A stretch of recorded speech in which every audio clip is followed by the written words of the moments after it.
Hey guys, so today I'm going to show you how we can get a mesh model, pretty clean mesh model from GIS data such as DEM, so a digital elevation model, or a DSM model. So most of those come in the format of geotiffs or points, point cloud. And I'm going to show you how to kind of extract that information really quickly on ArcGIS Pro, which you can get for free from UT. You just need to email them at the map and data library. And then how to transport or import that into Rhino. And then you can kind of plug that into your plugins on Grasshopper and whatnot and do whatever you want to do with that afterwards. Before I go ahead with that, I want to show you guys some kind of cool resources on where you can get some of this data. So first off, obviously, is the map and data library in UT. You do need your VPN, so make sure you have your VPN connected before you start trying to download this stuff. I've pre-downloaded a couple of these things, so I could show you this today. And this comes in a Pointfield format. Another great resource is Scholar's GeoPortal. You can kind of like type in whatever address you want in here.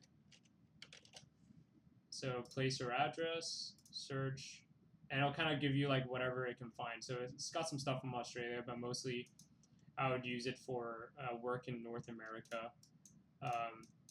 It's basically, I think, a connection of universities that have added their data sets together. So if we go to Toronto, you'll have like kind of data. Whoops, I think I clicked Australia. Toronto, Australia. Yeah, that's weird. Here it is. Yeah, so then it'll kind of display all this different information. I'm sure you guys know about this already. It's quite popular. So all the stuff from UT. There's also stuff from, should show some stuff from the city as well, but I guess UT produces a lot of this. You can get a lot of shape files. And then another guy that I found really useful when I was doing projects in different parts of the world is USGS, Earth Explorer. And NASA actually graciously released something called an SRTM file to everyone. And it's their like shuttle radar topography mission. And they kind of mapped the whole world. Although not at like a fine-grained detail, they've got stuff from all over the world. It's really quite nice. So give this a check. It's a little kind of convoluted to use, but once you get the hang of it, it's not too bad. So you could do something like if we search Toronto here, you can go to show. It'll kind of like pop this thing out. The Toronto we want is in here. So we can go Canada.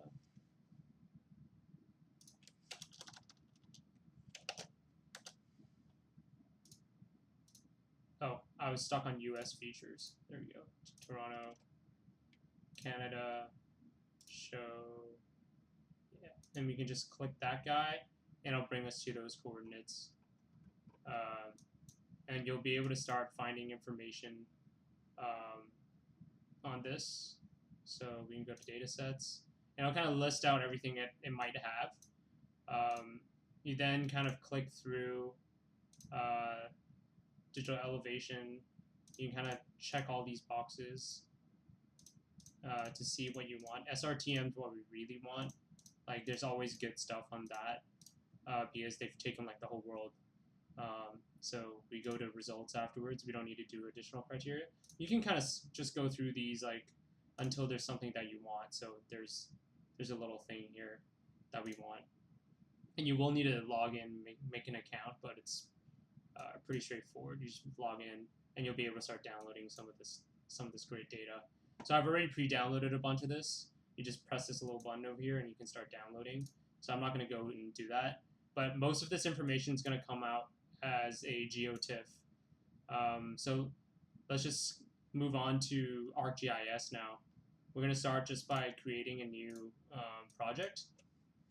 And let me just set up a save location here. Let's call it DEM. I've already done one from before, but I'll do this again so you guys can all see.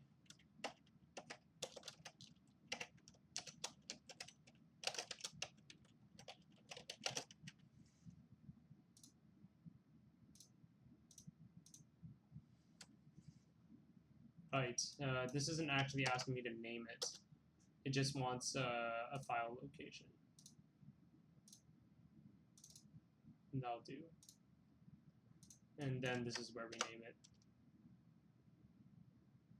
Cool. Yes.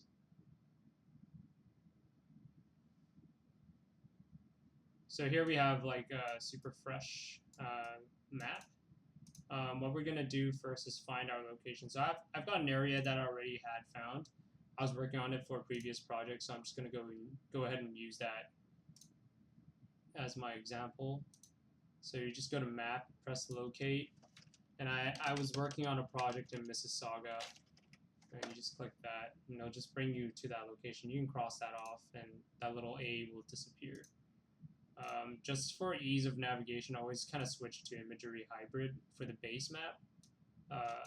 That's just how I recognize things. You guys may find it easier another way. Then what we're gonna do next is import our information that we've just downloaded from those websites. Just give me a second. So the first one I'm going to show you is the kind of LAS data that I took from the mapping library, so kind of this data. So you just click it and kind of download that. And you know, just find the grid that matches best for your site. And it'll come as a bunch of shape files. What I'm going to do, I know these two are already the ones that I want, so I'm just going to grab them and drop them into the file here. And you'll start to see, yeah, so you'll see that there's now a series of points.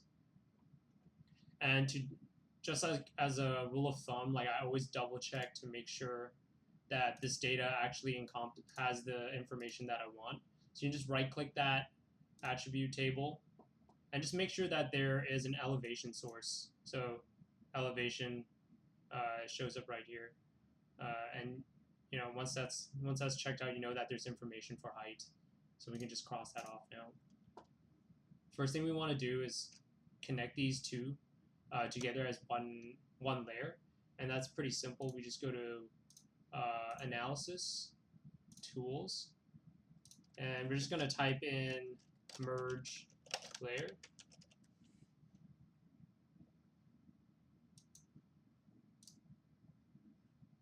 So it's just called Merge, and we're just going to grab both of those and drop those in.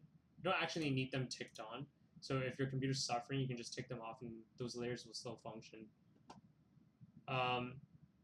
This is all good because the layers are identical, so everything's matched up already. We don't need to do anything there.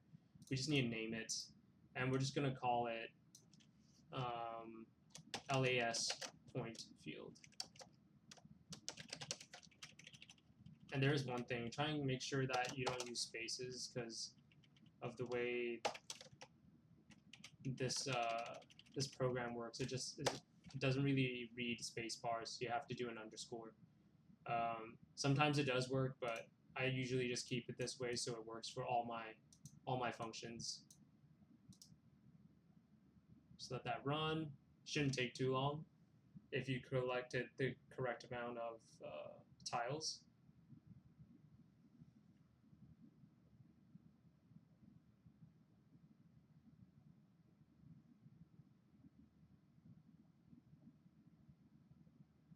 Great. So you'll see that this is now a single layer by itself. So the area of interest is kind of the Dixie Outlet Mall, and I don't really need to be grabbing all these other data points. I don't need to stress my computer out. So what we're going to do is we're going to do something called, we're just going to do a clip. And it's a little difficult to draw on ArcGIS, so I'm just going to go through that really quickly. But the great thing is once you've drawn it, it's all geotagged. So that line will then be geotagged onto this map.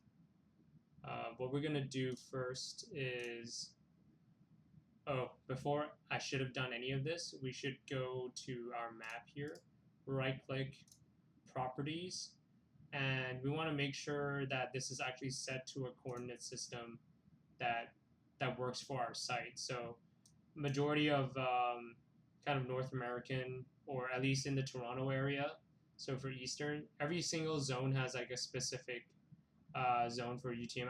I'm guessing you guys know more than me about this, but it's just a method of projection. So just double check with your area. You just do a quick Google search on what's the best for your kind of area zone, or a lot of maps will already have it in like the bottom corner or something. So we're just going to make sure that's set. So 17N is good, but we're also going to set, because we're doing 3-dimensional objects, we're going to set the current Z projection too. We're just going to go scroll down to North America here. And I know that the CGVD is a good match for the UTM zone 17N. If you guys are like sort of unsure about which one it should be, you can, you know, quickly do a Google search here. Like I always do that, which is, so if I'm using UTM 17N, then I just ask what kind of datum,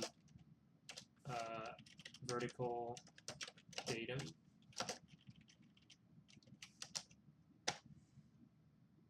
And it should give you, so yeah, so CSRS is a good one. That's what seems to be coming up, so let's type that in. CSRS, North America. So I think it was NAD. Okay, so it says it doesn't match, which is, oh, okay. I'm not sure why it doesn't match. It might be because we're using NAD 1983. There's so many different versions.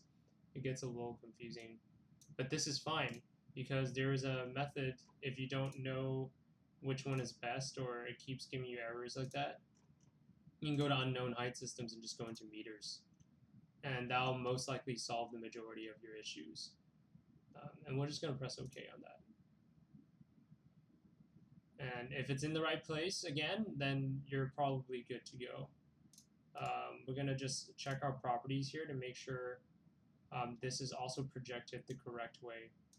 Projections are extremely important. Yeah, so we're good to go here because it's the same projection as our map. You want to make sure everything's kind of projected the same way to make sure nothing is awry. Okay, so the next thing we're going to do is kind of create that clipping kind of mask I was talking about. So it's a little convoluted, but we're going to start here. We got to go to View, Catalog Pane, and we get this kind of like drop down. We're going to go into Database, and we're going to click our geodatabase here. And we're just going to right-click that, and we're going to create a new one. And we want to create a feature class. And yes, polygon is good, and we'll just name this clip mask. Great. And we don't need to go through all the steps. This is just fine. And we're just going to click finish. And we're going to just drag that into this space. So that this is actually just a dialog of kind of what's inside your database right now, what you've placed inside this project. So with the clip mask selected, with the layers selected, we're going to go into Edit, and we're going to Create. And then it's going to kind of pop something up here, Create Features. Just click the layer that you want to enact on, and you'll have this like little tab bar come out. You just want to select, you can select the rectangle one if you want. And what we're going to do is, I'm just going to turn off this LAS Pointfield layer. So I want this area here. What I'm going to do is I'm going to just turn on my snapping grid. So now I can kind of like snap to these intersections. I'm going to right click this to get some grid settings out. I want to make sure that it's by 1 kilometer. And let's see, dynamic scaling is set to none on both. You don't need to turn this off though. If you turn this off, the grid just disappears. So snap to grid is good, infer from grid is good. And that looks like it's pretty much set.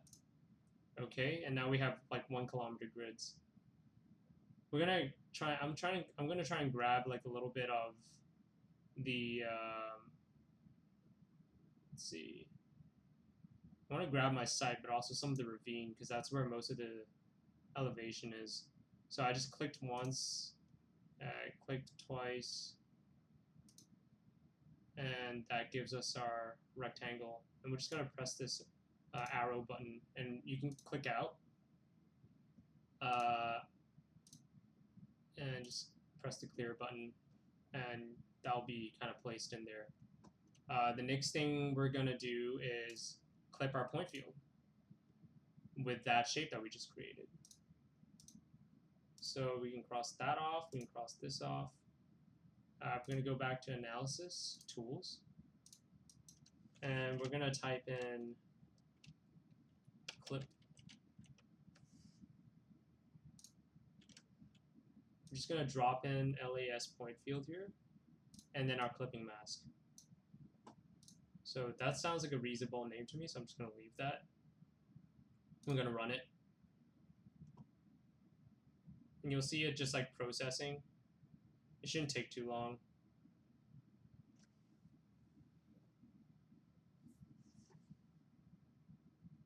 Yep. Okay. So now you'll see that our data, our point field is now all clipped based on that area that we wanted. The next thing we're going to do is go into LAS, sorry, no, it's actually create tin. So tin is as you guys would probably know by now, is a triangular, irregular network. So what it is just like, it's just going to connect up those points with a Delaunay equation or algorithm. So we're going to just drop our point field, our clipped point field in there. We're going to re-specify our coordinate system. And the great thing about this is you can just click current map. You don't need to keep looking for the same thing again. And it'll make sure that everything's kind of snapped to that. Input features. Oh, sorry, this is actually the wrong place to put this. So this is actually the output. It's asking us where we want to actually save this. And we want to call this, let's say, 2020 10 30 example LAS to 10. Let's call it 3. Okay. And then this is the input feature class is where we're actually dropping our point field. Now this is a key thing. So if this looks like, oh, shape Z, that's right, but it's actually not, because we know that when we checked our attribute table here, that our height information is actually on the elevation layer, not on the shape layer. So make sure that you select the correct one for your height field. So it's elevation. And tag field, it's not really important, but if you want to give it something, then we can like pick one of the ID fields. So the ID field here was just like a number to reference in case you wanted to reference it in the future. Or append it with another point field in the future. Everything else here is fine. And we're just going to run this. Great, so that was quick. And now you'll see that you have a tin created, triangular irregular network. Then the next thing is to actually, we're pretty close now, we can almost export that. What we're going to do next is interpolate polygon to multi-patch. So we're going to toss this. So the tin is our surface. It's like the three-dimensional thing. And what we're going to do is drape our clipping mask over it. That's what this function is really doing. So now over here, you'll see that it says pending edits. Make sure you press save edits. So that was from our clipping mask. It just wasn't sure if that was confirmed yet. So just press that save button and you'll be good to go, or else you'll have an error, and then just make sure you check the top. So we zoom in, you'll see that this is actually a mesh now. And that can easily be exported into a DWG, which I'll do right here. So let's export to CAD. And we're going to drop that mesh that we just created in. Everything else looks good. So a seed file actually is something where you can place a template and have layers placed in. I'm not really sure how to use that yet, but maybe that'll be in the next tutorial. We're gonna run this. Oh, I guess I should name it. That's a fine name. Yeah, that's okay. I'm just double checking where I'm saving this. Or maybe I can call this like, I'll call it 4, just to keep everything cleaner. Okay, we're gonna run that. And you'll have that kind of like buffer thing come up. You don't need any of these layers anymore. You can kind of delete. What it tends to do is it recreates a point field every time you export something to CAD, because that's what's being taken out. You can also use this now to create a contour. But before I skip over to Rhino and show you our creations, I wanted to show you another way to kind of grab or create something like this. So let's just click all this off and start with we'll keep our clipping mask so we don't need to draw that again. And we'll start with a clean slate.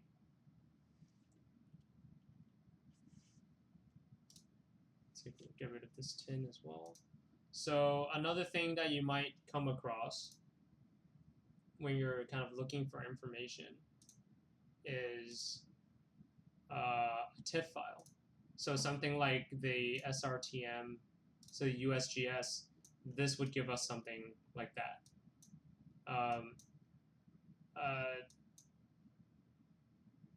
This is kind of used, although like I would be careful because the SRTMs usually are better for like larger scale drawings, kind of like at this scale. If you get kind of zoom in close, you'll start noticing that there's pixels, and those pixels will actually translate into your model. So make sure you get the correct kind of resolution for what you want to do. I actually created this TIFF file just as a demonstration, but you'll get something similar to this from other kind of places. Oops. This is actually the wrong TIFF file. It's actually this guy over here.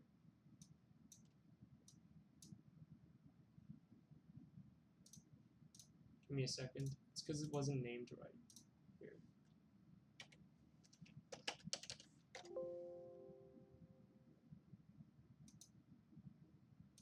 Let's drop that guy here.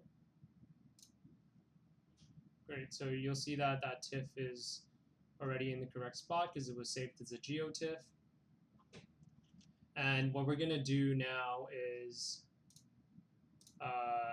it's a little more long-winded, but we're going to go tin to raster. So what I'm doing here is, it's the same tools, the tools box here from the analysis. So we're going to go, sorry, not tin to raster, raster to tin. And what we're going to do is we're going to input this raster or the TIFF file, and let's call this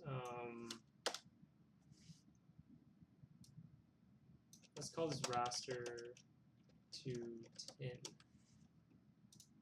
The Z tolerance, so if you click this little eye, it tells you what the Z tolerance is usually 1/10 of the Z range.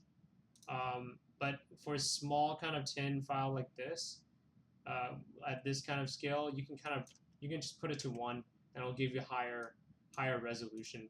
And make sure your Z factor is also at 1. And we're going to run this. And you'll see that that's just processing.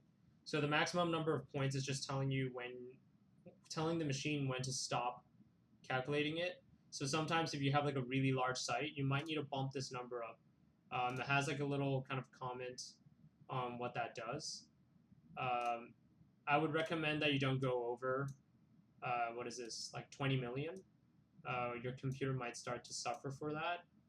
I usually leave it at 15 million. That's just like a good, I don't really have any models that usually exceed that, or if they do, I kind of start kind of clipping them and just splitting them down into smaller files so I can handle them.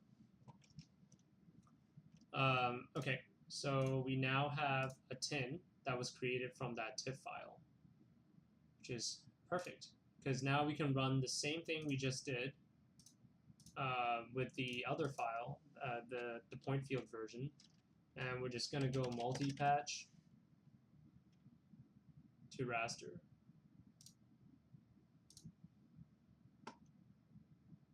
Oh, sorry, it's actually interpolate. It's interpolate polygon to multi-mesh. There we go. So you just drop in the raster to 10. Our clipping mask. I think this is actually the wrong clipping mask. Oh, okay, perfect. It still covers something. And you'll see what happens if your drape file is smaller. Okay, this is all good. We don't need to touch any settings here. And we'll call this raster to 10 DEM.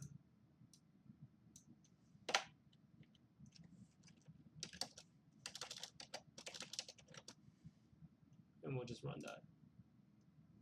So that was nice and quick.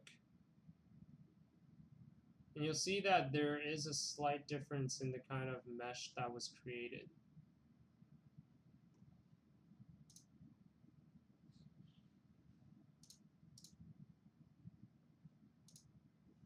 But it's still, it looks like it's still pretty high res in the areas that matter, so it's no problem there. And we're going to export this to CAD. So you saw that because our clipping mask was that size compared to our 10, our drawing was actually clipped.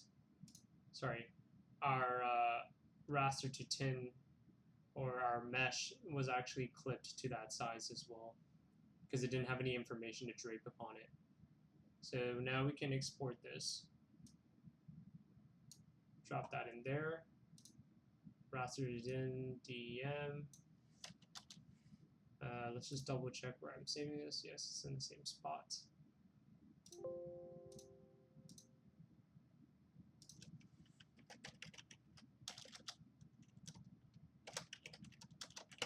Just gonna number the date on this. Great. So now let's go back to Rhino and see what kind of output we got. Let's just start a new one. Let's go to meters.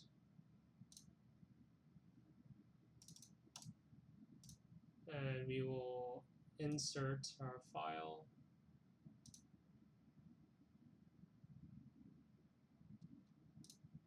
I think it was this.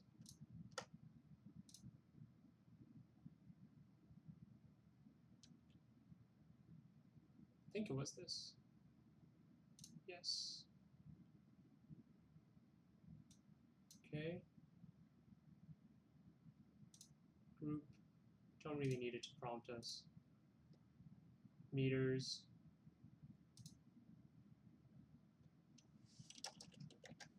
Let me just double check. Yeah, I have the right units as well. So we're just going to zoom to extent. And let's see what kind of shape we got here. So yeah, we have now a 3D model in our Rhino space, straight from ArcGIS. Another thing you could do is before we actually send this off, before we actually send this off, we can also have a contour. And to be honest, the contour feature on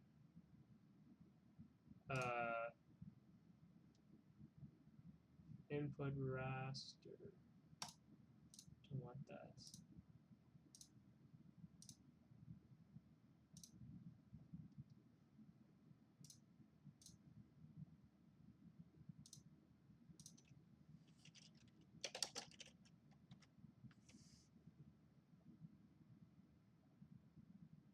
Spatial analyst.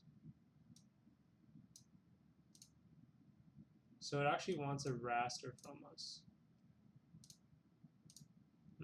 That's interesting. That's no problem. We do have a raster.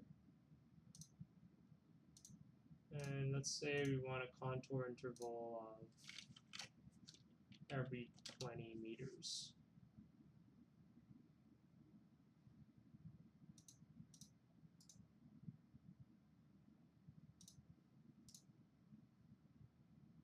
Or I'm not sure how flat this is. We have 118. It's pretty flat. 74 to 118. We're going to stick to 10 meters. And we can now run this. Z factor, we keep 1. Contour type. We can do a polygon. No, let's stick with contour. I haven't used this in a while, so I'm not sure what kind of output we'll get here. So maximum vertices per feature. Let's set that to 30. I don't want to overload my computer.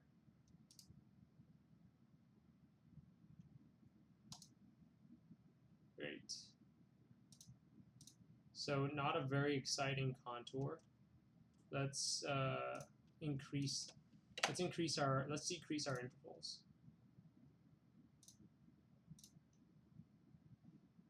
So let's call that, let's say it's 2. Let's run that again. That's much nicer. So let's run with that. We can go back to export to CAD. Drop in our input features. So that's our contour and also our mesh. So let's call this mesh or DEM and contour 2 meters. Let's double check where we're saving that. It's fine. And run that. So I actually prefer to do the contouring in ArcGIS as it's a lot quicker than to do, and it also provides a much nicer vector output than just doing a contour on your 3D model in Rhino. So let's open that file up. I'm going to go to DEM. And we're going to hit supported files. It hasn't produced it yet.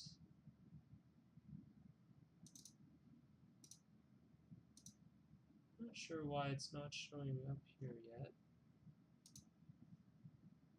It looked like it was completed.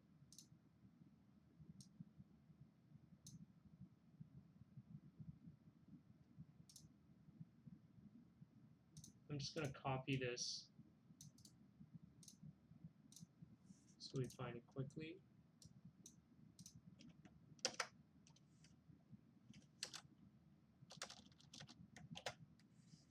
There it is.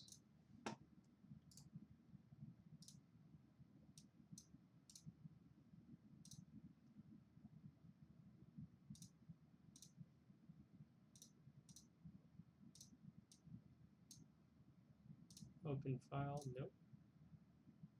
Yes, that's good.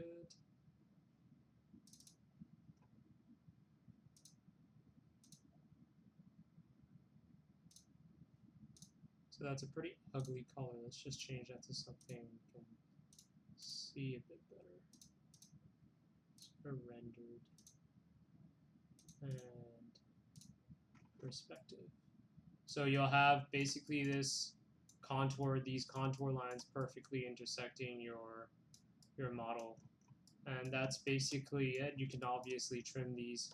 The reason why it's kind of outside of it right now is because we pulled these contours from the GeoTIFF rather than the actual 3D model, because that's what ArcGIS uses. So I hope this is helpful to you guys, and we can see if we need to do any more other videos next time. All right.